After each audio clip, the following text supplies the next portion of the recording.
Crash course Bihar police के या other competition जो भी हो। बायोलॉजी पढ़ेंगे और SPD सेट पढ़ेंगे। चलिए चलते हैं, बायोलॉजी नंबर 1 से पढ़ेंगे, पेज नंबर 1 से। चलिए, जो इम्पोर्टेंट है वही पढ़ना है। जीव विज्ञान, विज्ञान की वह शाखा है जिसके अंतर्गत जीवधारियों का अध्ययन किया जाता है। बायोलॉजी, बायोलॉजी का अर्थ होता है जीवन यानी कि लाइफ, और लोगोस होता है स्टडी यानी कि अध्ययन। जीव विज्ञान का अध्ययन ही बायोलॉजी कहलाता है। जीव विज्ञान शब्द का सर्वप्रथम प्रयोग लेमार्क और ट्रेबिनियस ने कराया था। 1801 में। कब? लेमार्क कहाँ था? फ्रांस था, जबकि ट्रेबिनियस जर्मनी था। एपीकल्चर मधुमक्खी पालन, पीसी सेरीकल्चर रेशम कीट पालन, पीसी मत्स्य, माइकोलॉजी कवकों का अध्ययन, फाइकोलॉजी सेवालों, एंथोलॉजी पुष्पों का अध्ययन, पोमोलॉजी फलों, ऑर्निथोलॉजी पक्षियों का, इक्थियोलॉजी मछलियों का, एंटोमोलॉजी कीट पतंगों का, डेंड्रोलॉजी वृक्ष झाड़ियों का, ऑफ्यूलॉजी सांपों का, सोरोलॉजी छिपकलियों का अध्ययन, सिल्विकल्चर काष्ठिक पेड़ों का संवर्धन, हॉर्टिकल्चर उद्यानों का अध्ययन, फ्लोरिकल्चर यानी कि फूलों की खेती। आगे चलते हैं।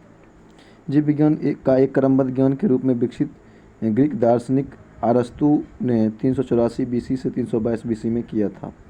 ठीक, अब आगे है कि उन्होंने ही सर्वप्रथम पौधे एवं जंतुओं के बीच के विभिन्न पक्षों के विषय में विचार प्रकट किए थे। इसलिए अरस्तु को जीव विज्ञान का पिता कहा जाता है, फादर ऑफ बायोलॉजी या फादर ऑफ जूलॉजी भी कहते हैं। अब आगे है आपका जीवधारियों का वर्गीकरण। अरस्तु द्वारा समस्त जीवों को 2 समूह में विभाजित किया गया, जंतु समूह एवं वनस्पति समूह। लिनियस ने अपने पुस्तक सिस्टम ऑफ नेचर में संपूर्ण जीवधारियों को 2 जगतों में, पादप जगत एवं जंतु जगत में विभाजित किया। लिनियस ने वर्गीकरण की जो प्रणाली शुरू की उससे ही आधुनिक वर्गीकरण का नींव पड़ा, इसलिए आधुनिक वर्गीकरण का पिता हम बोलते हैं लिनियस को। जीवधारियों का 5 जगत वर्गीकरण विटकर ने किया था। कब? 1969 में। 5 जगत हैं, मोनेरा, प्रोटिस्टा, पादप, कवक और जंतु। आगे चलते हैं। मोनेरा, इस जगत में सभी प्रोकैरियोटिक जीव अर्थात जीवाणु, साइनोबैक्टीरिया, आर्कीबैक्टीरिया सम्मिलित किए जाते हैं। तंतु में जीवाणु भी इसी जगत में आते हैं। अब आगे प्रोटिस्टा। प्रोटिस्टा, इस जगत में विविध प्रकार के एक कोशिकीय पर्यायजलीय यूकेरियोटिक जीव सम्मिलित किए जाते हैं। पादप एवं जंतु के बीच स्थित यूग्लिना इसी जगत में। यह 2 प्रकार की जीव पद्धति प्रदर्शित करती है। सूर्य के प्रकाश में जो होता है आपका स्वपोषित एवं प्रकाश के अभाव में इतर पोषित होते हैं। साधारणतः इसके अंतर्गत प्रोटोजोआ आते हैं। पादप, इस जगत में प्राय सभी रंगीन बहुकोशिकीय प्रकाश संश्लेषी उत्पाद जीव सम्मिलित किए जाते हैं, जैसे कि शैवाल, मॉस, पुष्पीय और पुष्पीय बीजीय पौधे इसी जगत में आते हैं। कवक यानी कि फंगी, इस जगत में वे यूकेरियोटिक तथा परपोषी जीवधारी सम्मिलित किए जाते हैं जिसे अवशोषण द्वारा पोषण होता है। ये सभी इतरपोषी होते हैं। ये परजीवी अथवा मृतोपजीवी होते हैं। इनकी कोशिका भित्ति काइटिन की बनी होती है, जटिल शर्करा की। आगे चलते हैं। जंतु एनिमल, जंतु जगत में सभी बहुकोशिकीय जंतुभोजी जीव सम्मिलित किए जाते हैं, जैसे कि हाइड्रा, जेलीफिश, कृमि, सितारा, मछली, सरीसृप, उभयचर पक्षी, स्तनधारी आदि जीव। अब कहते हैं कि वर्गीकरण की आधारभूत इकाई जाति है। अब आगे है आपका जीवों के नाम के द्विनाम पद्धति। 1753 ईस्वी में कैरोलस लिनियस नामक वैज्ञानिक ने वर्गीकी का जन्मदाता, फादर ऑफ टैक्सोनॉमी भी कहा जाता है। उन्होंने ही जीवों की द्विनाम पद्धति को प्रचलित किया। इस पद्धति के अनुसार प्रत्येक जीवधारियों का नाम उनके लैटिन भाषा के 2 शब्दों से मिलकर बना होता है। चलिए आगे चलते हैं। पहला होता है वंश, दूसरा का होता है जाति। आगे चलते हैं। अब आगे आपके कुछ जीवधारियों के वैज्ञानिक नाम, जैसे कि मनुष्य को होमो सेपियंस, मेढक राना टिग्राना, बिल्ली कैट्स फेलिस डोमेस्टिका, कुत्ता कैनिस फेमिलियर्स, गाय बॉस इंडिकस, मधुमक्खी मस्का डोमेस्टिका और हाउस फ्लाई जो होती है उसके। आम होता है मैंजीफेरा इंडिका, धान का ओरिजा सटिवा, गेहूँ को ट्रिटिकम स्टीवम, मटर के पीसम सटिवम, चना का सीसर एरिटिनम, सरसों को ब्रेसिका कंपेटरीज। अब आगे चलते हैं।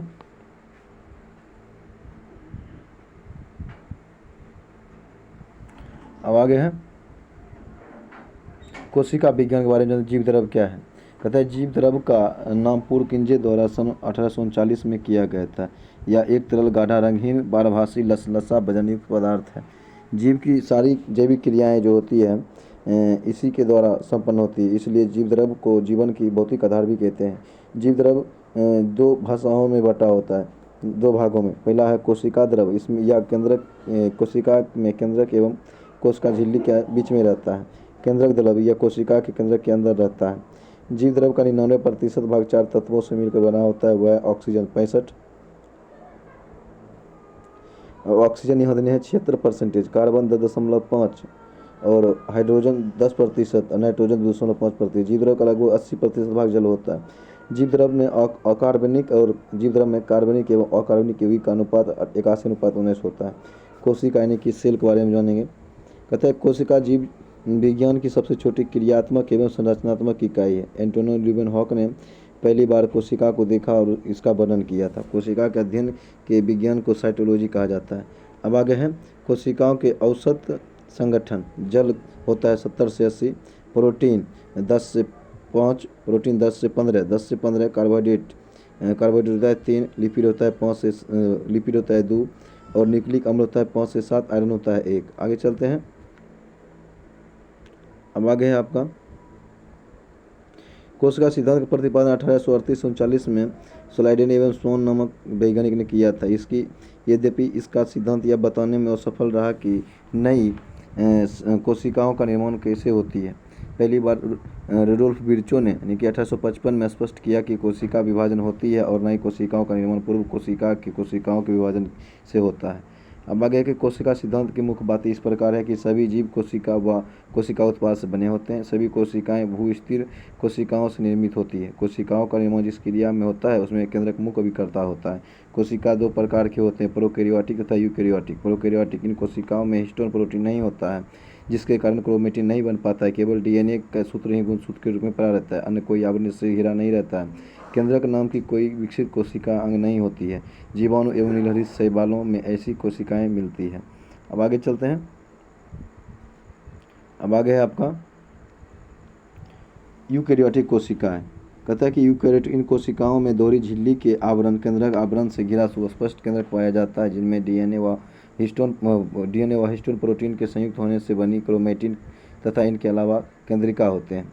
प्रोकैरियोटिक व यूकैरियोटिक कोशिका के मुख्य अंतर। कहता है कि विशेषता और अंग। प्रोकैरियोटिक यूकैरियोटिक कोशिका भित्ति इसमें जो होता है ना, प्रोकैरियोटिक में प्रोटीन व कार्बोहाइड्रेट की बनी होती है, जबकि यूकैरियोटिक में सेलुलोज की बनी होती है। माइटोकॉन्ड्रिया प्रोकैरियोटिक में नहीं होता है, यूकैरियोटिक में होता है। एंडोप्लाज्मिक रेटिकुलम नहीं होता है, यूकैरियोटिक में होता है। राइबोसोम 17 प्रकार के होते हैं, जबकि यूकैरियोटिक में 80 प्रकार के होते हैं। गोल्जी काइन नहीं होता है प्रोकैरियोटिक में, यूकैरियोटिक में होता है। केंद्रक झिल्ली नहीं होता है प्रोकैरियोटिक में, यूकैरियोटिक में होता है केंद्रक झिल्ली। लाइसोसोम जो होता है ना, प्रोकैरियोटिक में नहीं होता है, यूकैरियोटिक में होता है। ठीक। डीएनए एक सूत्र के रूप में रहता है, जबकि यूकैरियोटिक में पूर्ण विकसित एवं दोहरे सूत्र के रूप में रहता है। कशाभिका केवल एक तंतु का होता है प्रोकैरियोटिक में, यूकैरियोटिक में 11 तंतु होते हैं। केंद्रिका प्रोकैरियोटिक में नहीं होता है, यूकैरियोटिक में होता है। सेंट्रियोल नहीं होता है, यूकैरियोटिक में होता है सेंट्रियोल। शोषण प्रोकैरियोटिक में शोषण प्लाज्मा झिल्ली के द्वारा होता है, जबकि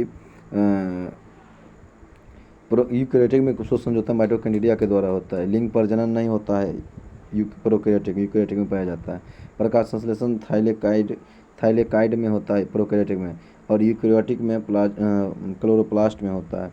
कोशिका विभाजन जो होता है आपका प्रोकैरियोटिक में अर्धसूत्री प्रकार के होते हैं, जबकि यूकैरियोटिक में अर्धसूत्री व समसूत्री दोनों प्रकार के होते हैं। अब कोशिका के मुख्य भाग यानी कि main parts of a cell. कहते हैं कोशिका भित्ति या केवल पादप कोशिका में पाया जाता है। कुछ सेल्यूलोज मतलब या सेल्यूलोज का बना होता है, या कोशिका को जो होता है निश्चित आकृति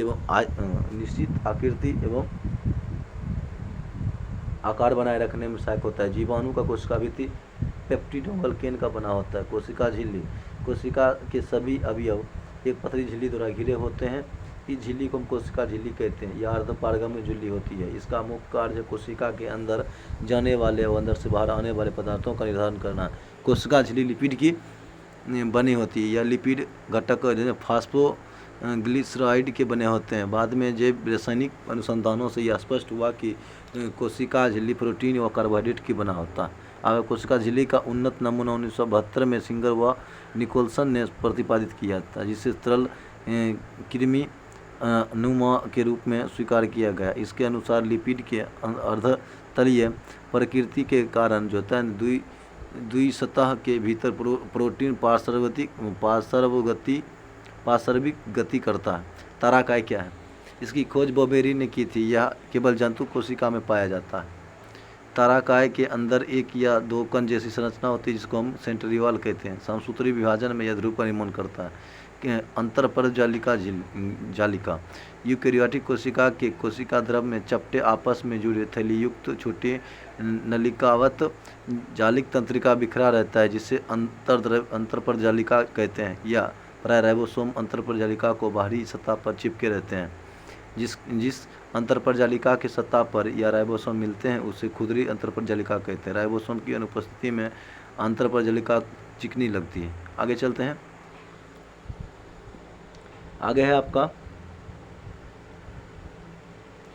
इसे चिकनी अंतरपरत जालिका कहते हैं। कहता है कि जो कोशिकाएं प्रोटीन संश्लेषण एवं स्रावन में सक्रिय भाग लेते हैं उन्हें खुदरी अंतरपरत जालिका कहा बहुतायत से मिलती है। चिकनी अंतद्रव्यीय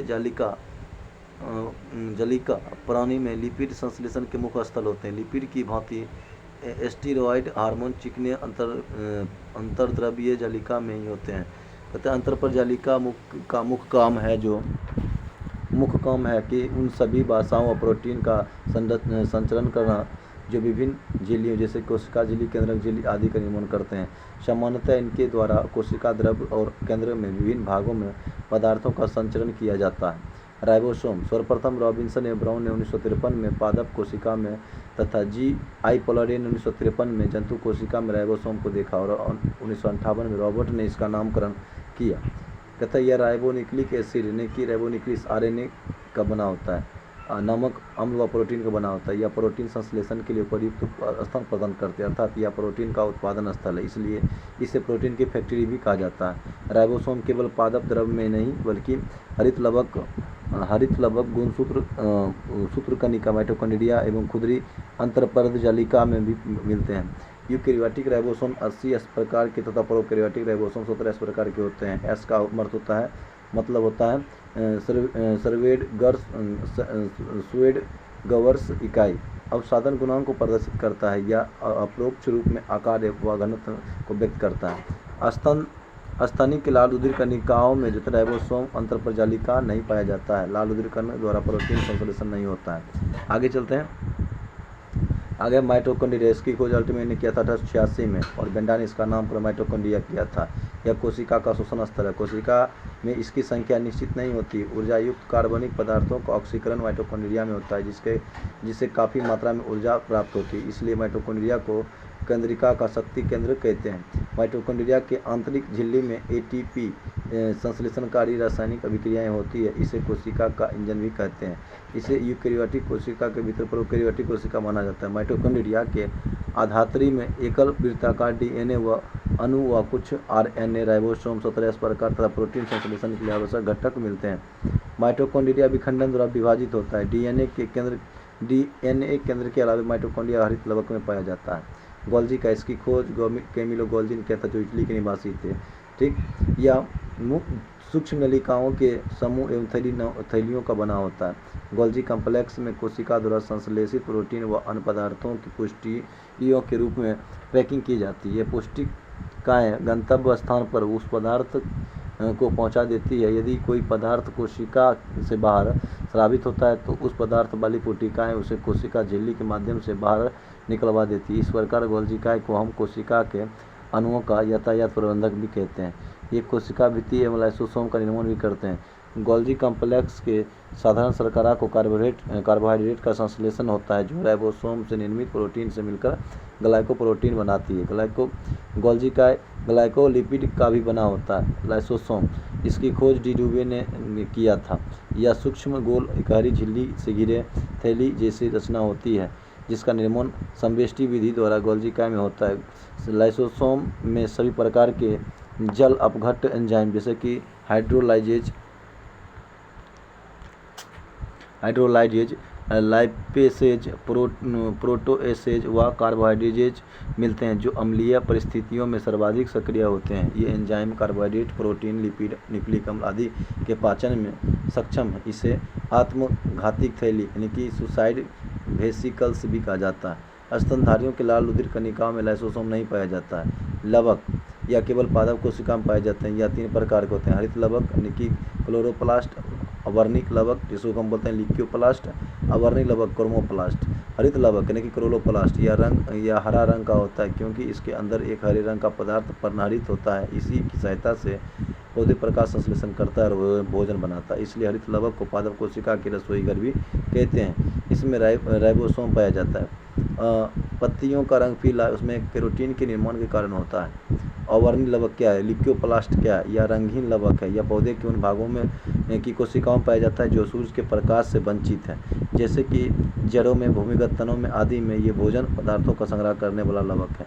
वर्णिक लवक ये रंगहीन लवक होते हैं जो प्रायः लाल, पीले, नारंगी रंग के होते हैं। ये पौधे के रंगीन भागों जैसे कि पुष्प, फलभित्ति, बीज आदि में पाए जाते हैं। अब आगे है आपका वर्णिक लवक। ये अन्य उदाहरण है, टमाटर में लाल होता है लाइकोपिन के कारण, गाजर का लाल रंग होता है कैरोटीन का, चुकंदर का लाल रंग होता है विटामिन के कारण। आगे चलते हैं। वनस्पति को पराबैंगनी किरणों से दुष्प्रभाव के बचाने के लिए वाले वर्णक फाइकोसाइनिन है।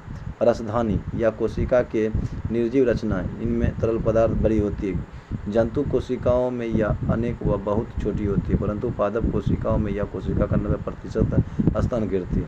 रसधानी एकल झिल्ली से आवृत्ति होती है जिसे टोनोप्लास्ट कहते हैं। अमीबा में संकुचन रसधानी उत्सर्जन के लिए महत्वपूर्ण है। केंद्रक, रॉबर्ट ब्राउन ने केंद्रक की खोज किया था। यह कोशिका का सबसे प्रमुख अंग होता है। ठीक, यह कोशिका के प्रबंधक के समान काम करता है। केंद्रक द्रव में धागेनुमा पदार्थ जल के रूप में बिखरा दिखाई पड़ता है। इसे क्रोमेटिड कहते हैं। क्रोमेटिड नाम फ्लेमिंग ने दिया था। यह प्रोटीन, हिस्टोन व डीएनए यानी कि डीऑक्सीराइबोज न्यूक्लिक एसिड का बना होता है। कोशिका विभाजन के समय क्रोमेटिन सिकुड़ करके अनेक मोटे व छोटे धागे के रूप में संगठित हो जाते हैं। इन धागों को गुणसूत्र कहते हैं। प्रत्येक जाति के जीवधारियों में सभी कोशिकाओं के केंद्रक में गुणसूत्र की संख्या निश्चित होती है, जिसे मानव में 23 जोड़ा, चिंपैंजी में 24, बंदर में कई जोड़ा। प्रत्येक गुणसूत्र में जेली के समान एक गाढ़ा भाग होता है जिसे मैट्रिक्स कहते हैं। मैट्रिक्स में 2 परस्पर लिपटे महीन व कुंडली सूत्र दिखाई पड़ते हैं जिन्हें क्रोमिनीमाटा कहते हैं। ठीक, प्रत्येक क्रोमिनीमाटा एक अर्धसूत्री कहलाता है, एक अर्धसूत्रगुण कहलाता है। ठीक, इस प्रकार प्रत्येक गुणसूत्र 2 क्रोमेटिड का बना होता है। दोनों क्रोमेटिड एक निश्चित स्थान पर एक दूसरे से जुड़े होते हैं जिसे सेंट्रोमियर कहते हैं। गुणसूत्र पर बहुत से जीन स्थित होते हैं जो एक पीढ़ी से दूसरी पीढ़ी तक लक्षणों को हस्तांतरित करते हैं और हमारे आनुवंशिक गुणों के लिए उत्तरदायित्व होते हैं। चूँकि ये जीन गुणसूत्रों पर स्थित होते हैं एवं गुणसूत्रों के माध्यम से ही पीढ़ी दर पीढ़ी जो हस्तांतरित होते हैं, इसलिए गुणसूत्र को वंशागति का भाग भी कहा जाता है। क्रोमेटिन के अलावा केंद्रक में एक सघन गोल रचनाएं दिखाई पड़ती है जिसे हम केंद्रिका कहते हैं। इसमें जो है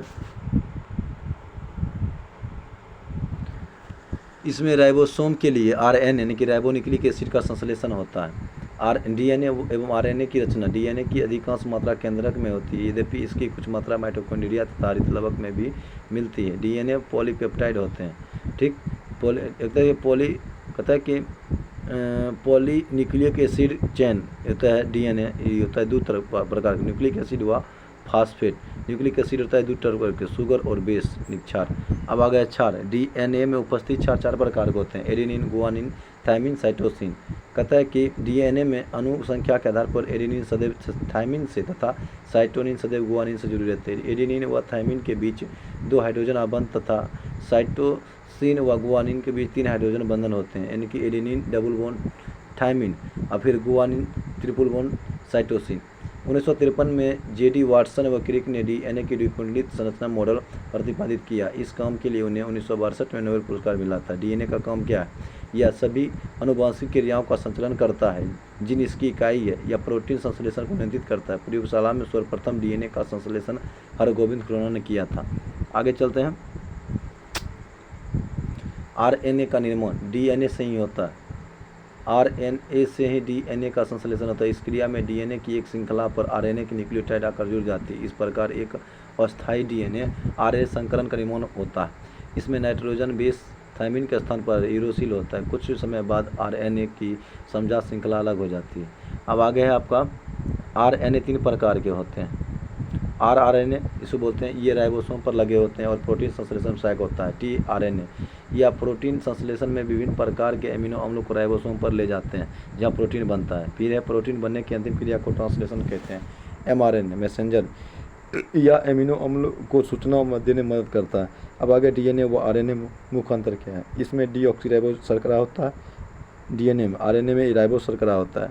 इसमें बेस एडेनिन गुआनिन थायमिन और साइटोसिन होता है डीएनए में, जबकि आरएनए में बेस थायमिन की जगह यूरेसिल आ जाता है। यह मुख्यतः केंद्रक में होता है डीएनए, जबकि आरएनए केंद्रक के अलावा कोशिका द्रव होता है। आगे चलते हैं। पादप एवं जंतु कोशिका में मुख्य अंतर। इसमें कोशिका भित्ति पाई जाती है पादप, जबकि जंतु कोशिका में कोशिका भित्ति नहीं पाया जाता है। पादप कोशिका में लवक पाया जाता है, जंतु कोशिका में लवक नहीं पाया जाता है। ताराकाय पादप कोशिका में पाया जाता है, नहीं पाया जाता है ताराकाय, जबकि जंतु कोशिका में ताराकाय पाया जाता है। पादप कोशिका रिक्तिकाओं बड़ी होती है, जबकि जंतु कोशिका छोटी होती है। पादप कोशिका का आकार जो होता है लगभग आयताकार, जबकि जंतु कोशिका का आकार वृत्ताकार होता है। आगे चलते हैं।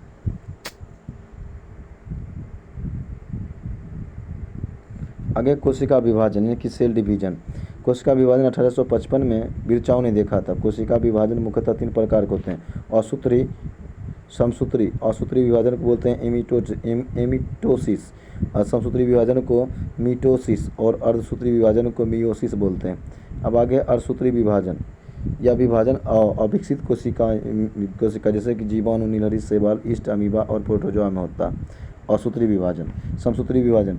समसूत्री विभाजन की प्रक्रिया को जंतु कोशिका में सबसे पहले जर्मनी के वैज्ञानिक ने वाल्थेर फ्लेमिंग ने 1879 में देखा था। उन्होंने ही सन 1882 में इसका नामकरण मायोटिस दिया। यह विभाजन काय कोशिका में होता है, समसूत्री विभाजन कोशिका में होता है। आगे चलते हैं। अध्ययन की सुविधा के लिए समसूत्री विभाजन को 5 चरणों में बांटा गया। अंतरावस्था, पूर्वावस्था, मध्यावस्था, पश्चावस्था, अंत्यंतावस्था। इस विभाजन के फलस्वरूप एक जनक कोशिकाओं से 2 संतति कोशिका का निर्माण होता है। प्रत्येक संतति कोशिका में गुणसूत्र की संख्या जनक कोशिका के बराबर होती है। समसूत्री विभाजन के बाद जो तो सबसे छोटी होती है, केवल 2 से 3 मिनट का होता है समसूत्री विभाजन की अवस्था। और अर्धसूत्री विभाजन या इसका फॉर्मर तथा मूरे ने कोशिका में अर्धसूत्री विभाजन का नाम दिया था। अर्धसूत्री विभाजन की खोज बीजमैन ने किया था, लेकिन इसका सर्वप्रथम विस्तृत अध्ययन स्ट्रॉसबर्गर ने 1888 में किया था। यह विभाजन जनन कोशिका में होती है। अर्धसूत्री विभाजन कोशिका के 2 चरणों में पूरा होता है, अर्धसूत्री 1, अर्धसूत्री 2। अर्धसूत्री 1 में गुणसूत्रों की संख्या आधी रह जाती है, इसलिए इसे न्यूनकारी विभाजन भी कहते हैं। अर्धसूत्री प्रथम विभाजन में 4 अवस्थाएं होती है, प्रोफेज 1, मेटाफेज 1, एनाफेज 1 और टेलोफेज 1। प्रोफेज 1 सबसे लंबी अवस्था में होती है, जो कि 5 उप अवस्थाओं में पूरी होती है, लेप्टोटिन, जाइगोटिन, पैकेटिन, डिप्लोटिन और डाइकिनेसिस। लेप्टोटिन गुणसूत्र उलझे हुए पतले धागों की तरह दिखाई पड़ते हैं, इन्हें क्रोमेटिड कहते हैं। गुणसूत्र की संख्या द्विगुणित होती है। जाइगोटिन समजात गुणसूत्र एक साथ होकर के जोड़े बनाते हैं, इसे सिनेप्स कहते हैं। सेंट्रियोल एक दूसरे से अलग होकर केंद्रक में वितरित ध्रुवों पर चले जाते हैं। प्रोटीन एवं आरएनए संश्लेषण के फलस्वरूप कोशिका बड़ी हो जाती है। पैकेटिन बड़े जोड़े में गुणसूत्र छोटे और मोटे हो जाते हैं। कहता है कि द्विज का प्रत्येक सदस्य अनुदैर्घ्य रूप में विकसित होकर के 2 अनुजात गुणसूत्र या क्रोमेटिड में बंट जाता है। इस प्रकार 2 समजात गुणसूत्रों में के एक द्विज में अब 4 क्रोमेटिड बन जाते हैं। इनमें 2 मात्रित तथा 2 पितरित क्रोमेटिड होते हैं। कभी कभी मात्रित और पितरित क्रोमेटिड एक या ज़्यादा स्थान पर एक दूसरे से क्रॉस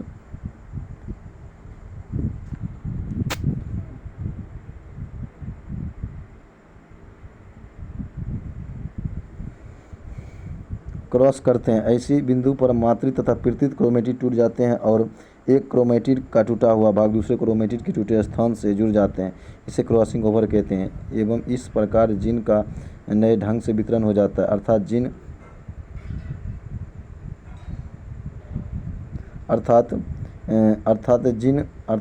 का नए ढंग से वितरण हो जाता है, अर्थात जीन विनिमय पैकेटिन अवस्था में ही होता है। इस क्रिया में रिकॉम्बिनेज एंजाइम भाग लेते हैं।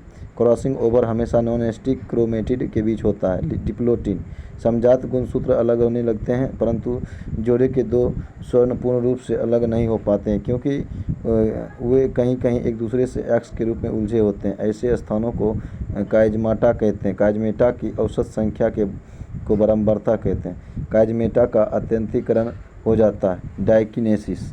केंद्रक कला व केंद्रिका लुप्त हो जाती है। अर्धसूत्री विभाजन 2 समसूत्री विभाजन के समान होती है। अर्धसूत्री विभाजन में एक जनक कोशिका से 4 संतति कोशिकाएं का निर्माण होता है। समसूत्री एवं अर्धसूत्री विभाजन में अंतर। आप जान लीजिए, समसूत्री विभाजन काय कोशिका में होता है, अर्धसूत्री जनन कोशिका में होता है। समसूत्री विभाजन में कम समय लगता है और अर्धसूत्री में अधिक समय लगता है। समसूत्री विभाजन के द्वारा एक कोशिका से 2 कोशिकाएं बनती है, जबकि अर्धसूत्री विभाजन के द्वारा 4 कोशिकाएं बनती है। समसूत्री विभाजन कोशिका के जनक जैसी ही संतति गुणसूत्रों के कारण आनुवंशिकी से विविधता नहीं होती है,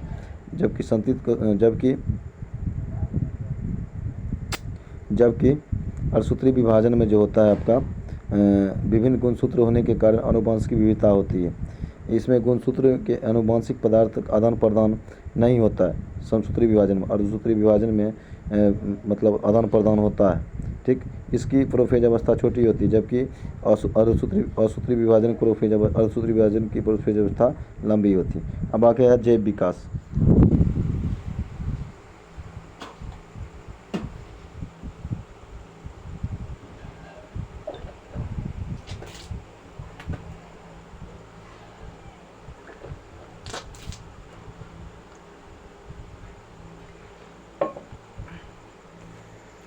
जैव विकास जान लीजिए।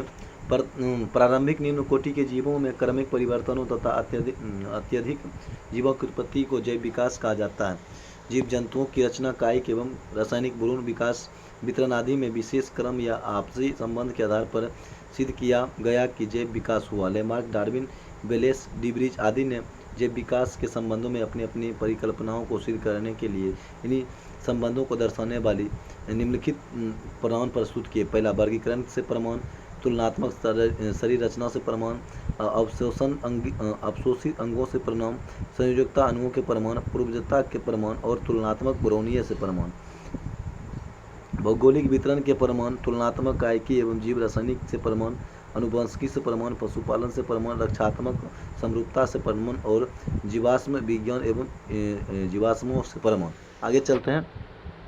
समजात अंग कहते हैं कि ऐसे अंग यानी कि जिसका काम असमान रूप समान होता है, यानी कि ऐसे अंग जो विभिन्न ऐसे अंग जो कार्यों के लिए उपयोजित हो जाने के कारण काफ़ी असमान दिखाई देते, परंतु मूल संरचना में भ्रूणीय परिवर्तन समान होते हैं, समजात अंग कहलाते हैं। उदाहरण के लिए सील के फ्लीपर, चमगादड़ के पंख और घोड़े की अगली टांग, बिल्ली का पंजा, मनुष्य के हाथ।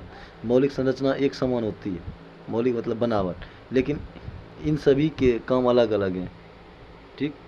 ह्यूमेरस, इन सब में ह्यूमेरस, रेडियो, अल्ना, कार्पस, मेटाकार्पस आदि हड्डियाँ पाई जाती है। इसका भ्रूणीय विकास भी एक ही होता है, परंतु इन सभी का काम अलग अलग होता है। सील का फ्लीपर जो होता है ना, तैरने के लिए, चमगादड़ के पंख उड़ने के लिए और घोड़े की टांग दौड़ने के लिए, तथा मनुष्य का हाथ वस्तु को पकड़ने के लिए होता है। आगे चलते हैं। आगे है समरूप अंग, यानी कि जिसका काम समान एवं भ्रूणीय वितरण परिवर्तन अलग अलग होते हैं। ऐसे अंग जो समान कार्य के लिए उपयोजित हो जाने के कारण काफ़ी समान दिखाई देते हैं, परंतु इसका मूल संरचना मतलब भ्रूणीय परिवर्तन अलग अलग होते हैं। उदाहरण के लिए तितली का पंख, पक्षियों का पंख, चमगादड़ के पंख, ये सभी उड़ने के लिए एक समान काम कर, परंतु इन सभी की उत्पत्ति अलग ढंग से होती है।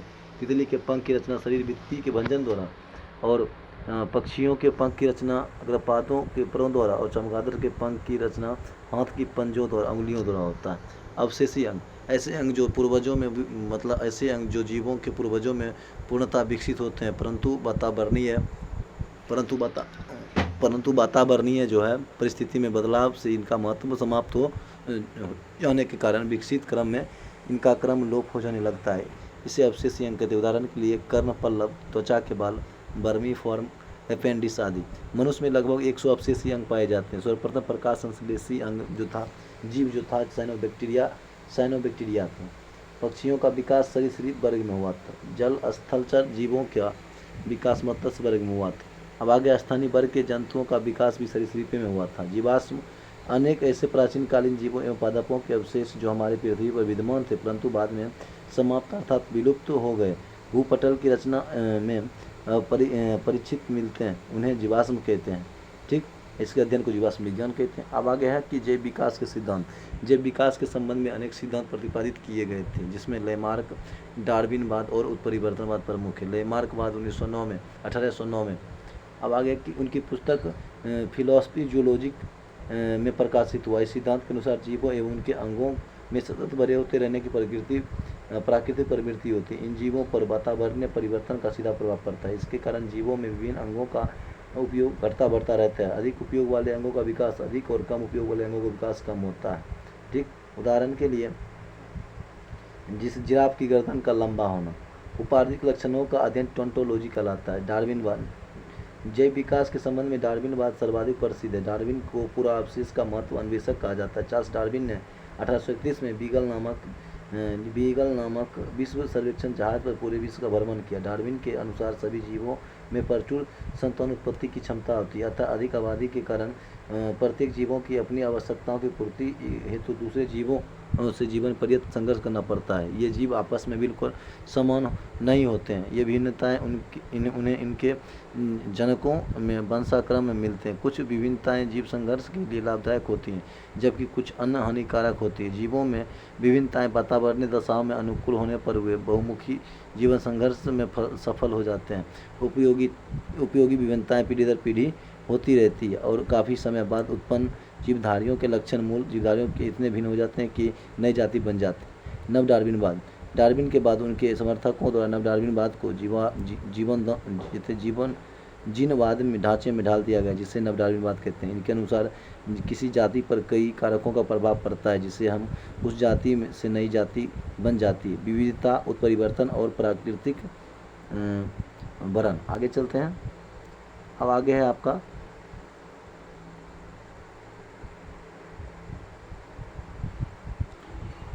जनन और यह है जनन। इस प्रकार नव डार्विन के अनुसार जीव में साधारणतः परिवर्तन के परिणाम स्वरूप जीवों की नई प्रजातियां बन जाती है, जिसमें जीवन परिवर्तन के कारण विभिन्नताएं पाई जाती हैं। अब आगे है आपका उत्परिवर्तनवाद।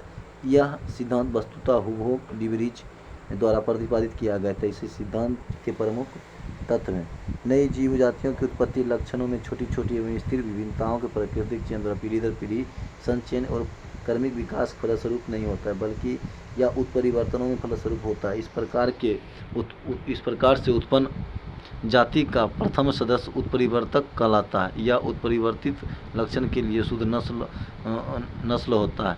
उत्परिवर्तन अनिश्चित होते हैं, ये किसी एक अंग विशेष अथवा अनेक अंगों में एक साथ उत्पन्न हो सकते हैं। सभी जीव जातियों में उत्परिवर्तन की प्राकृतिक प्रवृत्ति होती है। जाति के विभिन्न सदस्यों में उत्परिवर्तन भिन्न भिन्न हो सकते हैं। उपर्युक्त परिवर्तनों के फलस्वरूप अचानक ऐसे जीवधारी उत्पन्न हो सकते हैं जो जनक से इतने अधिक भिन्न हो जाते हैं कि उन्हें एक नई जाति मान लिया जाता है। जीवन के मतलब जीन के भीतर अनुक्रम आधार परिवर्तन उत्परिवर्तन कहलाता है। अब आगे है आपका आनुवंशिकी। ठीक, वे लक्षण जो पीढ़ी दर पीढ़ी संचरित होते हैं आनुवंशिक लक्षण कहलाते हैं। आनुवंशिक लक्षणों के पीढ़ी दर पीढ़ी संचरण की विधियों और कारणों के अध्ययन को आनुवंशिकी कहते हैं। आनुवंशिकता के बारे में सर्वप्रथम जानकारी ऑस्ट्रेलिया निवासी ग्रेगर जॉन्स मेंडल ने दी थी। इसी कारण उन्हें आनुवंशिकता का पिता कहा जाता है। आनुवंशिकता शब्द विलियम वाटसन ने दिया था, जबकि जीन दिया था जॉनसन ने। आगे आनुवंशिकी संबंधी प्रयोग के लिए मेंडल ने मस्टर्ड के पौधे का चुनाव किया था, गॉर्डन पीक चुनाव किया था। मेंडल ने पहले एक जोड़ी फिर दो जोड़ी विपरीत गुणों की वंशागति का अध्ययन किया। उन्होंने क्रमशः एक संक्रिया व द्विसंक्रिय क्रॉस कहते हैं। एक संक्रिय क्रॉस मेंडल ने एक संक्रिय क्रॉस के लिए लंबे टीटी और बौने छोटका टीटी के बीच संक्रमण कराया। तो लंबा पौधा बड़का टीटी और बौना पौधा छोटका टीटी करवाया, तब इसमें हो गया संक्रमण हो गया बड़का टी छोटका टी। इसमें 25% शुद्ध लंबा बड़का टीटी 50 और संक्रमण टी और बड़का टी छोटका टी 50% और फिर बौना हो गया आपका छोटका टी 25%। इसीलिए कहता है कि एक संक्रिया क्रॉस में F2 पीढ़ी के फिनोटाइप का अनुपात 3:1 होता है। याद रखिएगा 1:30 यानी कि 3:1 और जीनोटाइप अनुपात होता है 121 यानी कि 1:2:1। आगे चलते हैं। द्विसंक्रिय क्रॉस। मेंडल ने द्विसंक्रिय क्रॉस के लिए गोल एवं पीले बीज यानी कि बड़का आर आर छोटका बड़का आर आर बड़का वाई वाई एवं हरे तथा झुरीदार बीज यानी कि छोटका आर आर छोटका वाई वाई से उत्पन्न पौधे को क्रॉस करवाया। इससे गोल व पीला बीज प्रभावी होता है, गोल और पीला बीज प्रभावी होता है। आगे चलते हैं। तो द्विसंक्रिय क्रॉस के लिए F2 पीढ़ी पौधा के फिनोटाइप अनुपात होता है आपका 93-31 यानी कि 9:3 फिर 3:1 और F2 पीढ़ी के मतलब द्विसंक्रिय के जीनोटाइप अनुपात होता है 121 242 121। याद रखिएगा 1:2:1 फिर 2:4:2 और फिर हो जाता है 1:2:1। आगे चलते हैं। आगे मेंडल के नियम यानी कि प्रभाविकता का नियम क्या है, लॉ ऑफ डोमिनेंस। एक जोड़े विपर्यायी गुण वाले शुद्ध पिता तथा माता में संकरण कराने से प्रथम पीढ़ी की प्रभावी गुण प्रकट होते हैं, जबकि वो प्रभावी गुण क्या होते हैं, छिप जाते हैं। प्रथम पीढ़ी में केवल प्रभावी गुण ही दिखाई देते हैं, लेकिन अप्रभावी गुण उपस्थित अवश्य रहते हैं, लेकिन यह अगले पीढ़ी में दूसरी पीढ़ी में प्रकट होते हैं। अब आगे पृथक्करण का नियम यानी पृथक्करण का नियम। लक्षण कारक होने की जीनों के जोड़ों के दोनों कारक युग्म बनते समय पृथक हो जाते हैं और इनमें केवल एक कारक ही किसी एक युग्म में पहुंचता है। इस नियम को युग्मकों की शुद्धता का नियम कहते हैं। स्वतंत्र अवयवों का नियम कहता है कि जब दो जोड़ी विपरीत लक्षणों वाले पौधे के बीच संकरण कराया जाता है तब दोनों लक्षण का पृथक्करण स्वतंत्र रूप से हो जाता है। एक लक्षण की वंशानुगति दूसरे से प्रभावित नहीं करता है। W. वाटसन ने 1905 में सर्वप्रथम जेनेटिक्स का नाम का उपयोग किया था। जॉनसन ने 1909 में जो था जीन शब्द का प्रयोग किया था। फिनोटाइप जीवधारियों के जो लक्षण प्रत्यक्ष रूप से दिखाई पड़ते हैं उसे हम फिनोटाइप कहते हैं। जीनोटाइप जीवधारियों के अनुवंशिकी लक्षण को उसका जीनोटाइप कहते हैं जो कि किसी कारकों का बना होता है, जीन का बना होता है। युग्म विकल्पी क्या है, एक ही गुण के विभिन्न परिपर्यायी रूपों को प्रकट करने वाले लक्षण कारकों को एक दूसरे से युग्म विकल्पी या एलील कहा जाता है। आगे चलते हैं। अब आगे है आपका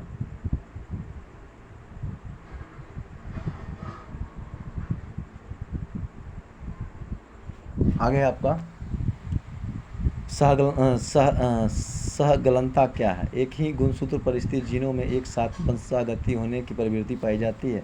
जीनों की इस प्रवृत्ति को सहगलनता कहते हैं, जबकि जीन जो एक ही गुणसूत्र पर स्थित होते हैं और एक साथ वंशागनुत होते हैं उसे सहगलन जीन कहते हैं। लिंग सहगलनता गुणों को एक पीढ़ी से दूसरी पीढ़ी में ले जाते हैं। वास्तव में X गुणसूत्र पर स्थित जीन ही लिंग सहगलन जीन कहे जाते हैं, क्योंकि इसका प्रभाव नर तथा मादा दोनों पर पड़ता है। लिंग सहगलनता की सर्वप्रथम विस्तृत व्याख्या मार्गन ने 1910 में किया था। मनुष्य में कई लिंग सहगलन गुण पाए जाते हैं, जैसे कि रंग वर्णता, गंजापन, हीमोफीलिया, मायोपिया और हाइड्रोमायोपिया इत्यादि। लिंग सहगलन गुणसूत्र स्त्री की अपेक्षा पुरुष में अधिक प्रकट होता है। अब आगे है आपका जीव जाति है उनके गुणसूत्र।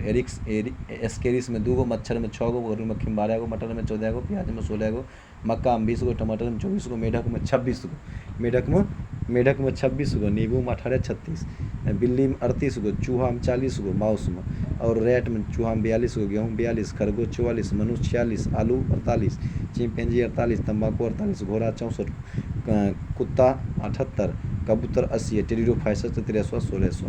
अब आगे चलते हैं मानव अनुवंशिकी। ठीक, गुणसूत्र का नामकरण W. वाटसन ने 1888 में किया था। गुणसूत्र में पाए जाने वाले अनुवांशिक पदार्थ को जीनोम कहते हैं। जीन इसी गुणसूत्र में पाया जाता है। आगे है आपका गुणसूत्रों के बाहर जीन यदि कोशिका द्रव्य की कोशिकांग में होती है तो उसे प्लाज्मा जीन कहते हैं। 1956 में एक एस बेंजर द्वारा जीन की आधुनिक विचारधारा दी गई थी। इसके अनुसार जीन के कार्य की इकाई को सिस्टरोन और उत्परिवर्तन म्यूटोन और पुनः संयोजन की इकाई रेकोन कहा जाता है। मानव में 20 आवश्यक एमिनो एसिड पाए जाते हैं। आर्थर कॉर्नबार्ग ने 1962 में DNA पॉलीमराइज नामक एंजाइम की खोज की, जिसकी सहायता से DNA का संश्लेषण होता है। मनुष्य में लिंग निर्धारण मनुष्य में गुणसूत्रों की संख्या 46 होती है। प्रत्येक संतान जो समजात गुणसूत्र की एक जोड़ी का एक गुणसूत्र अंडाणु में द्वारा माता तथा दूसरा शुक्राणु के द्वारा पिता से प्राप्त होता है। शुक्रजनन और सूत्री विभाजन द्वारा दो प्रकार के शुक्राणु बनते हैं। आधे हुए जिनमें 23 जोड़ी एक्स गुणसूत्र होते हैं उसको हम 22+X, और आधे हुए जो 23 जोड़ी वाई होते हैं उसको 22+Y। नारियों में एक समान गुणसूत्र 22+X और 22+X होता है, जबकि पुरुषों में कहता है कि वे अंडाणु में पाए जाते हैं। निषेचन के समय यदि अंडाणु X गुणसूत्र वाले शुक्राणु से मिलता है तो युग्मनज में 23 जोड़े XX होगी, इससे बनने वाली संतान लड़की होगी, और 22+Y जब होगा XX तब इसका संतान लड़का हो जाए। अतः पुरुष का गुणसूत्र संतान में लिंग निर्धारण के उत्तरदायित्व है। परखनाली शिशु के मामले में निषेचन परखनाली के अंदर होता है। ठीक, शिशु का पितृत्व स्थापित करने के लिए DNA फिंगरप्रिंट तकनीकी का प्रयोग किया जाता है। अब आगे आपका वनस्पति विज्ञान, इसके बारे में जान लेंगे। वनस्पति विज्ञान, पादप का वर्गीकरण एक एल्कर द्वारा 1883 में वनस्पति जगत के वर्गीकरण के रूप में किया गया। पादप जगत को दो वर्गों में बांटा गया है, पुष्पोद्भिद तथा अपुष्पोद्भिद तथा कहता है कि अनुपुष्पोद्भिद तथा पुष्पोद्भिद। जान लेते हैं। आप कहता है कि अपुष्पोद्भिद में 3 आते हैं, थैलोफाइटा, ब्रायोफाइटा, टेरिडोफाइटा। फिर थैलोफाइटा को 4 वर्गों में, शैवाल, कवक, जीवाणु 3 भाग में। और फिर आपको जो है ना पुष्पोद्भिद को 2 भागों, नग्नबीजी और आवृतबीजी। फिर आवृतबीजी को 2 भागों में, एक बीजपत्री तथा द्विबीजपत्री। अब आगे हम जानेंगे अपुष्पोद्भिद पौधा के बारे में जानेंगे। सक्राइटोगेम्स में इस वर्ग के पौधे में पुष्प तथा बीज नहीं होता है, उन्हें निम्न समूह में बांटा गया।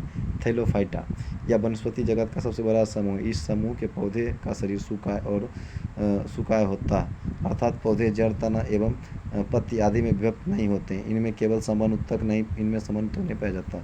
शैवाल यानी कि एल्गी, शैवाल के अध्ययन को फाइकोलॉजी कहते हैं। शैवाल प्रायः पर्णहरित युक्त संवहन उत्तक रहित आत्मपोषी होते हैं। इनका शरीर सुकाय सदृश होता है। ठीक, लाभदायक शैवाल जैसे भोजन के रूप में पॉरीफेरा, अल्वा, सलगासन और लेमिनेरिया और नॉन स्टॉक। आयोडीन बनाने वाला शैवाल है नेमिनेरिया, फ्यूकस और एक्लोनिया। ठीक, खाद के रूप में नॉन स्टॉक, एनाबिना और केल्प। ठीक, औषधियाँ बनाने में करोलेरा से क्लोरीन नामक प्रतिजैविकी एवं लेमिनेरिया से टिंचर आयोडीन बनाए जाते हैं। अनुसंधान कार्यों में क्लोरेला एसिटेबुलेरिया, बेलोनिया आदि।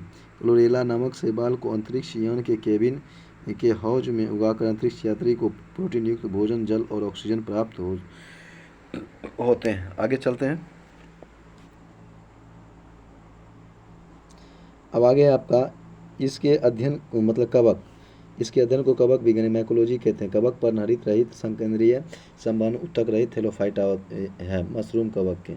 मशरूम एक प्रकार कवक है। कवकों में संचित भोजन ग्लाइकोजन के रूप में रहता है। इसकी कोशिका भित्ति काइटिन की बनी होती है। अब आगे सेक्रोमाइसिस नामक कवक डबल रोटी के निर्माण में प्रयोग किया जाता है। कवक पौधे में गंभीर रोग उत्पन्न करते हैं। सबसे अधिक हानि जो होता है रस्ट और स्मट से होती है। पौधे में कवक के द्वारा होने वाला प्रमुख रोग जैसे कि सरसों का सफ़ेद रस्ट, गेहूं का ढीला रोग यानी कि लूज समिट ऑफ वेट, और गेहूं का किट्टू रोग। ठीक, और अंगमारी रोग, आलू का अंगमारी रोग, गन्ने का लाल अपक्ष, मूंगफली का टिक्का रोग, आलू का मस्सा रोग, धान की भूरी अर्धचित, आलू की पछेला अंगमारी और प्रांकुर का डेपिंग रोग। ठीक, अब आगे है रोग एवं कवक। दमा कवक का नाम है एस्पेरजिलस फ्यूमिगेटस। दमक एस्परजिलस फ्यूमिगेटस। एथलीट फूट टिनिया पेडिस, खाज के एस्केरस स्केबीज, गंजापन के टिनिया के पेटिस, दाद के ट्राइकोफाइटन लेस्कोसे, गन्ने का लाल कोलेक्ट्रोटाइकम अपक्षय रोग और कोलेक्ट्रोटम फाइकेटम। आगे चलते हैं। आगे आपका है लाइकेन या कवक एवं शैवाल दोनों से मिलकर के बना होता है। इनमें कवक तथा शैवाल का संबंध परस्पर सहजीवी के रूप में जैसे होते हैं, जैसे कवक जल, खनिज लवण, विटामिन आदि शैवाल को देता है, और शैवाल प्रकाश संश्लेषण की क्रिया द्वारा कार्बोहाइड्रेट का निर्माण कर कवक को देता है। कवक एवं शैवाल के बीच इस तरह का सहजीवी संबंध को हेलोटिज्म कहते हैं। अब आगे है आपका लाइकेन शब्द का सर्वप्रथम प्रयोग ग्रीक दार्शनिक अरस्तु ने किया था। लाइकेन का अध्ययन लाइकेनोलॉजी कहलाता है। आकार और संरचना के आधार पर लाइकेन को 3 वर्गों में मतलब बांटा गया। क्रस्टोस, फेलिओज और फ्रुक्टोज। लाइकेन में जनन 3 प्रकार से होता है, कायिक, लैंगिक एवं अलैंगिक। लाइकेन वायु प्रदूषण के संकेत देते हैं। जहाँ वायु प्रदूषण अधिक होता है वहाँ पर लाइकेन नहीं उगते हैं। SO2 प्रदूषण का सर्वोत्तम उत्तक है। पेड़ों की छालों पर उगने वाले लाइकेन को कोर्टिकोल्स तथा खाली स्थानों पर उगने वाले को सेक्सिकोल्स कहते हैं। चट्टानों पर सेक्सिकोल्स। लाइकेन मृदा निर्माण प्रक्रिया में सहायक होता है। कहता है कि आर्चिल लेकनोडा जैसे लाइकेन से नीला रंग प्राप्त किया जाता है। प्रयोगशाला में प्रयोग होने वाले लिटमस पेपर रोसेला नामक लाइकेन्स प्राप्त होता है। लेविनेरिया, इरोबिनिया तथा रेमेनिला आदि लाइकेन का उपयोग इत्र बनाने में किया जाता है। परमेलिया सेक्सटिलिस का उपयोग मिर्गी की दवा बनाने में किया जाता है। अब आगे है आपका असनिया नामक लाइकेन से प्रतिजैविक आसनिक अम्ल प्राप्त किया जाता है। डायरिया, हाइड्रोफीबिया, पीलिया, काली खांसी आदि रोग में उपयोग की गई प्रकार की औषधि लाइकेन से बनाया जाता है। कहते हैं कि कई लाइकेन खाद्य पदार्थों के रूप में प्रयोग किए जाते हैं। रेंडियर मॉस व क्लोडोनिया को आर्कटिक भाग में भोजन के रूप में प्रयोग किया जाता है। आइसलैंड मॉस को स्वीडन, नॉर्वे तथा आइसलैंड जैसे यूरोपीय देशों में केक बनाने में उपयोग में लाया जाता है। जापान के निवासी इंडोकार्पल्स का उपयोग सब्जी के रूप में करते हैं। दक्षिण भारत में परमेलिया का उपयोग सालन बनाने में किया जाता है। अब आ गया जीवाणु यानी कि बैक्टीरिया। जीवाणु की खोज ल्यूमेन हॉक ने 1683 में किया था। ल्यूमेन हॉक ने, ठीक। जीवाणु का पिता ल्यूमेन हॉक कहा जाता है। एलेनबर्ग ने 1829 में जो था जीवाणु का नाम दिया था। 1843 से 1910 में रॉबर्ट कोच ने कोलेरा तथा तपेदिक जीवाणु की खोज की तथा रोग का जन्म सिद्ध बताया। 1812 से 1892 ईस्वी में पास्चर ने रेबीज के टीका दूध के पास्चुराइजेशन की खोज की। आकृतिक आधार पर जीवाणु कई प्रकार के होते हैं। क्षराकार और बेसिलस या क्षर नुमा या गोलाकार होते हैं। गोलाकार या कोकस या गोलाकार या सबसे छोटे जीवाणु होते हैं, ठीक। अब आगे आपका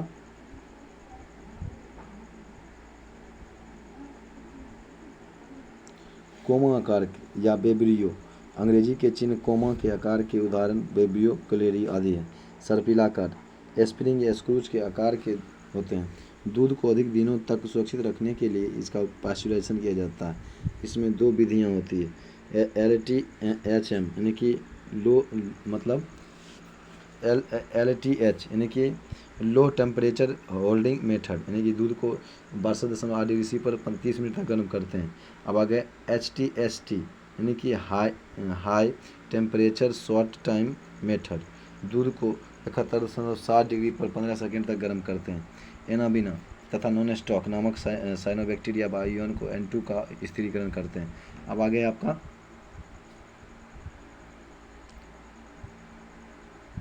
आपका विषाणु की खोज रूस के वैज्ञानिक इवानोव्स्की ने किया था 1892 में। तंबाकू के मोज़ेक रोग पर खोज की गई थी समय। इसकी प्रकृति सजीव और निर्जीव दोनों प्रकार की होती है। इसी कारण से सजीव और निर्जीव की करीबी कहा जाता है। किसको? विषाणु को। सजीव और निर्जीव के बीच करीब विषाणु कहा जाता है। विषाणु के निर्जीव होने का कारण है ये कोषारूप में नहीं होते हैं। इनको क्रिस्टल बना करके निर्जीव पदार्थों की भांति बोतल में भरकर वर्षों तक रखा जा सकता है। सजीव जैसे लक्षण, इनके न्यूक्लिक अम्ल का द्विगुण होता है। किसी जीवित कोशिका में पहुँचते हैं या सक्रिय हो जाते हैं और एंजाइमों का संश्लेषण करने लगते हैं। परपोषी प्रकृति के अनुसार विषाणु 3 प्रकार के होते हैं। पादप विषाणु, इसका न्यूक्लिक अम्ल में RNA होता है। जंतु विषाणु, इसमें DNA या कभी कभी RNA में भी पाया जाता है। बैक्टीरियोफेज या जीवाणु भोजी, ये केवल जो है ना जीवाणु पर आश्रित रहते हैं। ये जीवाणु को मार डालते हैं। इनमें DNA पाया जाता है। जो T2 फेज, जैसे कि T2 फेज, जिस जीवाणु में RNA आनुवंशिक पदार्थ होता है उसे हम रेट्रो विषाणु कहते हैं। अब आगे है आपका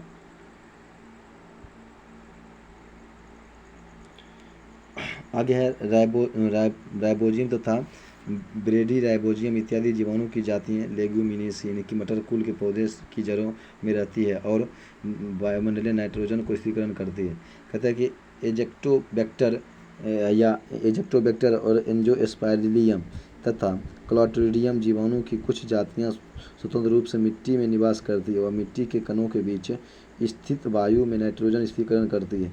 चर्म उद्योग में चमड़े से बालों को और वसा हटाने का काम जीवाणु के द्वारा होता है। इसमें तो चमड़ा कमाना भी कहते हैं। अचार, मुरब्बे, शरबत को शक्कर की गाढ़ी चाशनी में अधिक दिनों तक जो है नम रखते हैं ताकि जीवाणु को जो है ना संक्रमण होते ही जीवाणु जो है ना द्रव संकुचित होकर मर जाते हैं, डूब जाते हैं तथा जीवाणु नष्ट हो जाते हैं। इसलिए अचार मुरब्बा बहुत अधिक दिनों तक खराब नहीं हो पाता है। अब आगे कि शीत संग्रह में न्यूनतम तापमान होता है आपका -10 से -18 डिग्री C पर सामग्री संचय रहते हैं। ब्रायोफाइटा यह सबसे सरल अस्थायी पौधे का समूह है। इस भाग में लगभग 25,000 प्रजाति सम्मिलित किए जाते हैं। इसमें सामान्य उत्तक अर्थात जाइलम एवं फ्लोएम पूर्णतः अभाव होता है। इस समुदाय को वनस्पति जगत का एम्फीबिया वर्ग भी कहते हैं। ब्रायोफाइटा को इस समुदाय के पौधे मादा अपर्दन मतलब मृदा अपर्दन को रोकने के लिए सहायता प्रदान करता है। एस्फेगनस कहता है एस्फेगनस नामक मॉस अपने स्वयं के भार से 18 गुना अधिक पानी सोखता है। इसलिए माली इसका उपयोग पौधे को एक स्थान से दूसरे स्थान पर ले जाने के समय सूखने से बचने के लिए करता है। एस्फेगनस मॉस का उपयोग ईंधन के रूप में भी किया जाता है। एस्फेगनस मॉस का उपयोग एंटीसेप्टिक के रूप में भी किया जाता है। अब आगे टेरिडोफाइटस इस समूह के पौधे नमी छायादार स्थानों, जंगलों एवं पहाड़ों पर अधिकता से पाए जाते हैं। पौधा का शरीर जड़, तना, शाखा एवं पत्तियों में विभेदित रहता है। तना साधारणतः राइबोसोम के रूप में रहता है। पौधे जीवाणुजनक होते हैं और जनन की क्रिया जीवाणु के द्वारा होता है। अब आगे आपका इस समुदाय के पौधे में संवहन तक पूर्ण विकसित होते हैं, परंतु जाइलम में, बेसेल एवं फ्लोएम में सकोशिकाएँ नहीं होती है। पुष्पोद्भिद या फूल वाला पौधा इस समूह के पौधे पूर्ण विकसित होते हैं। इस समूह के सभी पौधे में फूल, फल तथा बीज होते हैं। इस समूह के पौधे को 2 उपवर्गों में बांटा जा सकता है, नग्नबीजी, आवृतबीजी। नग्नबीजी देखिए इसमें पौधा वृक्ष, झाड़ी एवं आरोही रूप में होते हैं। पौधा काष्ठीय, बहुसरफी एवं लंबे होते हैं। कहता है कि इनकी मूसला जड़ें पूर्ण विकसित होती है। नग्नबीजी परागण की क्रिया वायु द्वारा होता है। नग्नबीजी में ये मरुद्भिद होते हैं। वनस्पति जगत का सबसे ऊंचा पौधा सिकोसिया सेम्परवीरे इसी के अंतर्गत आता है। इसकी ऊंचाई जो है 120 मीटर है। इसे कोस्ट रेडवुड ऑफ कैलिफोर्निया भी कहते हैं। सबसे छोटा आवृतबीजी पौधा जेमिया पिग्मिया। आगे चलते हैं। आगे जीवित जीवाश्म साइकस या जिंगो बाइलोबा को या मेटासिकोसिया है। कहता है कि जिंगो बाइलोबा को मेडन हेड ट्री भी कहते हैं। साइकस के बीजांड एवं नरयुग्म पादप जगत में सबसे बड़ी होते हैं। ठीक, अब आ गया पाइनस के परागण इतनी तादाद में होते हैं कि पीले बादल बन जाते हैं। अब आ गया जिम्नोस्पर्म। कहता है भोजन के रूप में साइकस के तनों से मन निकाल करके खाने वाला साबूदाना बनाया जाता है, इसलिए साइकस को सागोपोम कहा जाता है। कहता है कि लकड़ी में होगा चीर, सिकोसिया, देवदार, स्प्रूस आदि की लकड़ी से फर्नीचर बनाए जाते हैं। वासिया तेल, चीर के पेड़ से तारपीन का तेल, देवदार के लकड़ी से सैंड्रोस का तेल और जीनूपेरस की लकड़ी से सैंडकास्ट का तेल बनते हैं।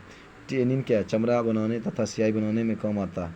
रेजिन, कुछ शंकु पौधे में रेजिन निकाला जाता है जिसका उपयोग जो है वार्निश, पॉलिश, पेंट आदि में बनाने में किया जाता है। आवृतबीजी, इस समूह के पौधे में बीज फल के अंदर होते हैं। इन पौधों में जड़, पत्ती, फूल, फल एवं बीज सभी पूर्ण विकसित होते हैं। इस समूह के पौधे में बीज में बीजपत्र होते हैं। बीजपत्रों की संख्या के आधार पर पौधों को 2 वर्गों में बांटा जाता है, एक बीजपत्री तथा 2 बीजपत्री। अब आगे जानते हैं। एक बीजपत्री पौधा उन पौधों को कहते हैं जिनके बीज में सिर्फ एक बीजपत्र होते हैं। इनके कुल का नाम है प्रमुख पौधा, जैसे कि लिलिएसी, लहसुन प्याज। लिलिएसी में हो जाएगा आपका लहसुन प्याज। ठीक, पालम में हो जाएगा सुपारी, बादाम, सुपारी हो जाएगा, नारियल हो जाएगा, खजूर हो जाएगा, तार हो जाएगा।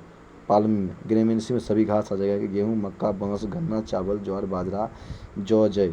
द्विबीजपत्री में गुणसूत्र संख्या 2 हो जाते हैं। ठीक, इसके कुल का नाम है क्रूसीफेरी में आ जाएगा मूली, सलजम और सरसों। क्रूसीफेरी में मूली, सलजम, सरसों। मालवेसी में आ जाएगा कपास, भिंडी, गरहूल। ल्यूग्यूमिनेसी में आ जाएगा छुई मुई, बबूल, कत्था, गुलमोहर, अशोक, कचनार, इमली और सभी दलहन फसल आ जाएगा लेग्यूमिनेसी में। कंपोजिट में आ जाएगा सूरजमुखी, भृंगराज, गेंदा, कुसुम और सलाद, डहेलिया।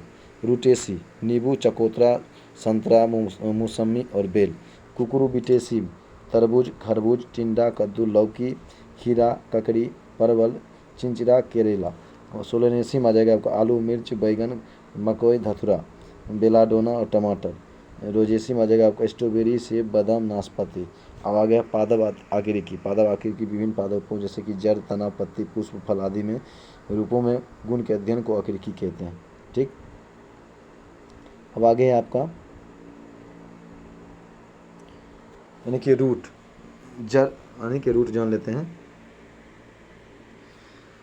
जड़ पौधा का अवरोही भाग होता है जो मूलांकुर में विकसित होते हैं। ठीक, जड़ कहाँ से? मूलांकुर से विकसित होते हैं। जड़ दो प्रकार के होते हैं, मूल मूसला जड़ एवं औपस्थानिक जड़। आप कहते हैं मूसला जड़ का रूपांतरण शंकुआकार, गाजर, कुंभी रूप, सलजम, चुकुंदर, कुंभी रूप, सलजम, चुकुंदर, तुर्क रूपी मूली। अब आगे जड़ सदैव प्रकाश से दूर भूमि में वृद्धि करते हैं। अब आगे पौधा का वह भाग जो परांकुर जो प्रकाश की ओर वृद्धि करता है उसको तना कहते हैं। तना परांकुर से विकसित होता है, पौधा का परिवर्तन होता है। अब आगे है तनों का रूपांतरण कंद आलू, धन कंद आलू, धन कंद, बेंडा केसर, सलकंद प्याज, परकंद हल्दी अदरक। आगे चलते हैं। पत्ती यानी कि लीफ, यह हरे रंग की होती है। इसका मुख्य कार्य प्रकाश संश्लेषण क्रिया के द्वारा भोजन बनाना होता है। ठीक, अब आगे पुष्प।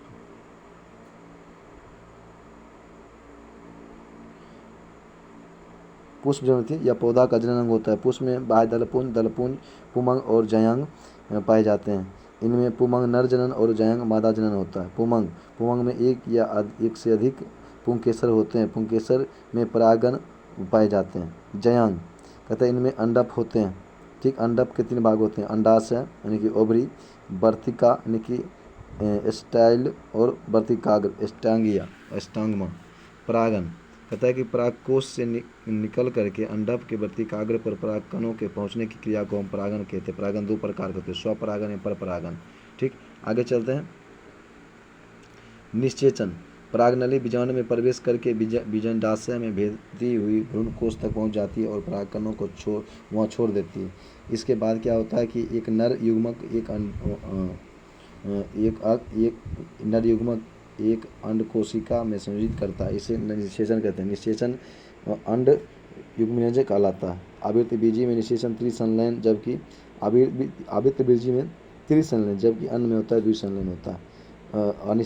अनिषेचक फल, कुछ पौधे में बिना निषेचन हुए ही अंडाशय से फल बन जाते हैं। इस प्रकार बिना निषेचन हुए फल के विकास को अनिषेचित फल कहते हैं।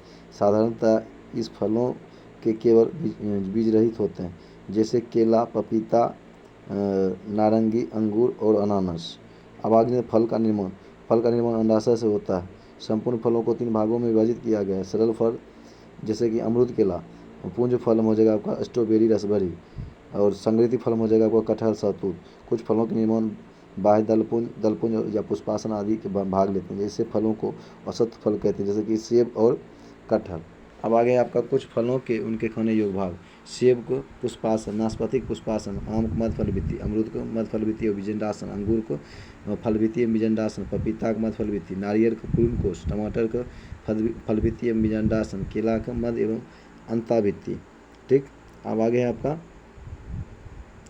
गेहूं को भ्रूणकोश एवं भ्रूण, काजू को पुष्पवृत्त एवं बीजपत्र, लीची के एरिल, चना का बीजपत्र एवं भ्रूण, मूंगफली के बीजपत्र एवं भ्रूण, सहतूत के रसीले परिदलपुंज, कटहल के परिदलपुंज एवं बीज, अनानास के परिदलपुंज, नारंगी के जूसी हेयर। आगे चलते हैं। आगे पादप जगत को 2 भागों में विभाजित किया, विभाज्योतक ऊतक एवं अस्थायी ऊतक। आपको बताया कि विभाज्योतक ऊतक को 3 भागों में, शीर्षस्थ विभाज्योतक, पार्श्व एवं अंतर्वेदी विभाज्योतक। ठीक, अस्थायी ऊतक को 2 भागों में बांटा गया। ठीक, सरल ऊतक एवं जटिल ऊतक। फिर कहता है कि सरल ऊतक को बांटा गया है 3 भागों में, मृदु ऊतक, स्थूलकोण एवं दृढ़ ऊतक। और जटिल ऊतक को 2 भागों में, जाइलम, फ्लोएम। अब आगे देखते हैं। ऊतक, समान उत्पत्ति, संरचना एवं कार्यों वाली कोशिकाएं के समूह को ऊतक कहते हैं। विभाज्योतक, पौधे के वर्धी क्षेत्रों को विभाज्योतक कहते हैं। इनमें बनी संतति कोशिकाएं वृद्धि करके पौधे में विभिन्न अंगों का निर्माण करती है या पराया पौधे में जीवन पर्यंत चलती रहती है। विभाज्योतक के विशिष्ट लक्षण, ये गोल, अंडाकार एवं भुजाकार होती है। इनकी पत्तियां पतली एक सार होती है। जीवद्रव्य संघन केंद्रक के बड़ी राजधानी छोटी होती है। कोशिका के बीच अंतर कोशिकीय स्थानों का अभाव होता है।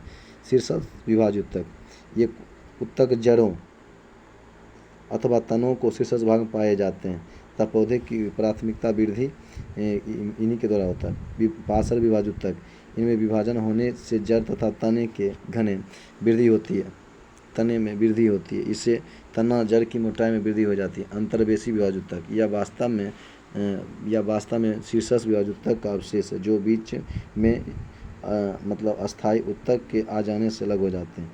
इनकी क्रियाशीलता से भी पौधा लंबाई में वृद्धि करता है। इसकी महत्ता वैसे पौधों के लिए है जिनको शीर्षग्रा को शाकाहारी जानवर खा देते हैं। शीर्षस्थ खा लिए जाने के कारण ये पौधा अंतर्वेशी विभाज्य ऊतक की सहायता से